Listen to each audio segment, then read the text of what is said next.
Wow, look at all those. Oh my God. There's a 10 cobia, bro. You fight it, girl. Somebody might need to help with those rods up there. Help with these rods in front in case you have to run up front.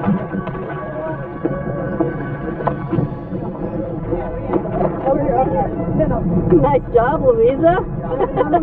Where you at?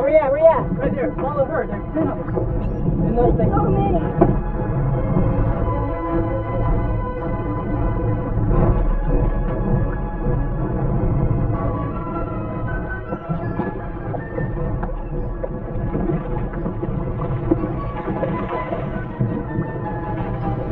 There's definitely a bunch of them here. A couple of them with him. There was not a dull moment on the boat. From the moment we anchored to the moment we left, it was one cobia after another. That's a fucking solid fish, dude. Alright. That one's going in the boat. The fish this particular day were not stubborn at all. Anything we were dropping in front of them, they were eating. And that's great for cobia because sometimes they can be picky and not eat the bait that's presented to them. But these were very aggressive. They were ready to eat. And the difficult part was dropping the bait on the right cobia because there were so many cobia there. You wanted to make sure the bigger fish were eating and you didn't keep hooking up the smaller fish.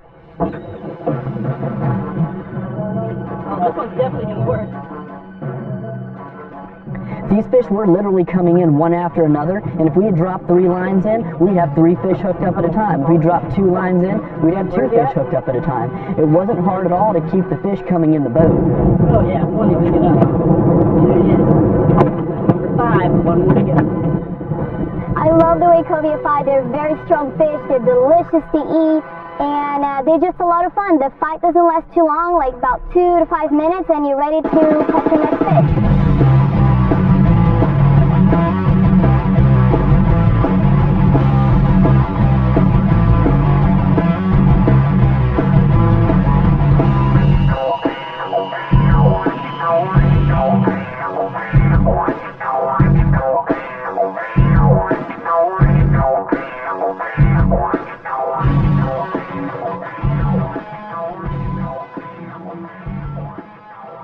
Good job, you're doing a great job of keeping it off the boat.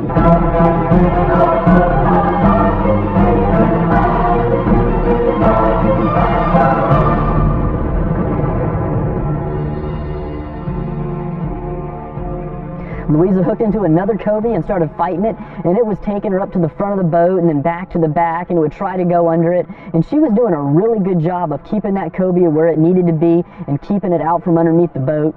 And we would see the fish go down, and then when it would come up to the surface, you would see 2 or 3 other cobia come up with it, and then you'd see it disappear again, and then it come next to the surface.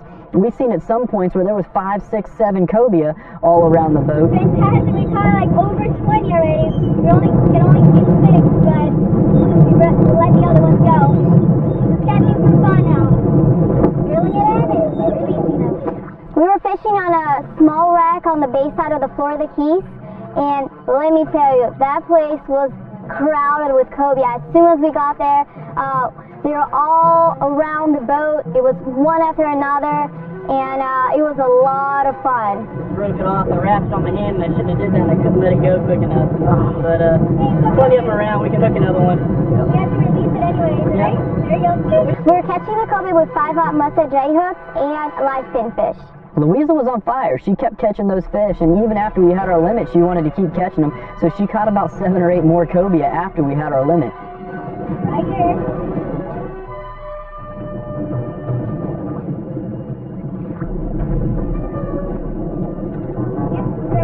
Yeah, little baby.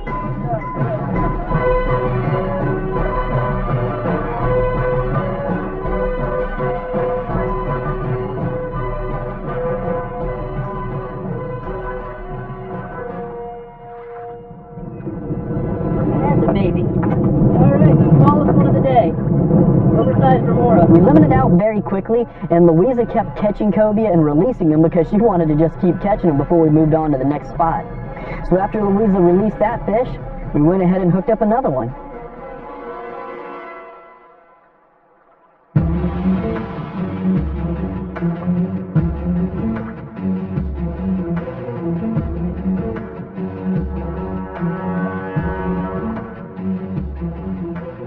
One of my all-time favorite fish to catch in Florida is cobia. I like to catch them no matter what time of year it is, and when I'm up here in my area, we're catching them in the, you know, basically spring through fall, but in the winter time, they load up in the Keys, and that's why we headed south to get the cobia. Let's get you. You'll be scarred for life. Try to get this hook out real easy. He's got that mustad J hook right in the corner of his mouth. Pop that out. It's pretty much out now. Once we get the rest of the way, there it is. And that's just a little one. Got some nice ones in the boat already. Time to get another one. And of course, we had another successful day with 2 charters, and again, I can't say it enough, these guys really have their stuff together. They have a great operation running out of Marathon. They have several offshore boats and several inshore boats and bay boats that they have going out every single day. They're on the fish every day, and if you're looking to catch fish in the Florida Keys, in the Middle Keys, look up 2 charters, ask for Captain Jack or Captain Mike. They'll put you on the fish.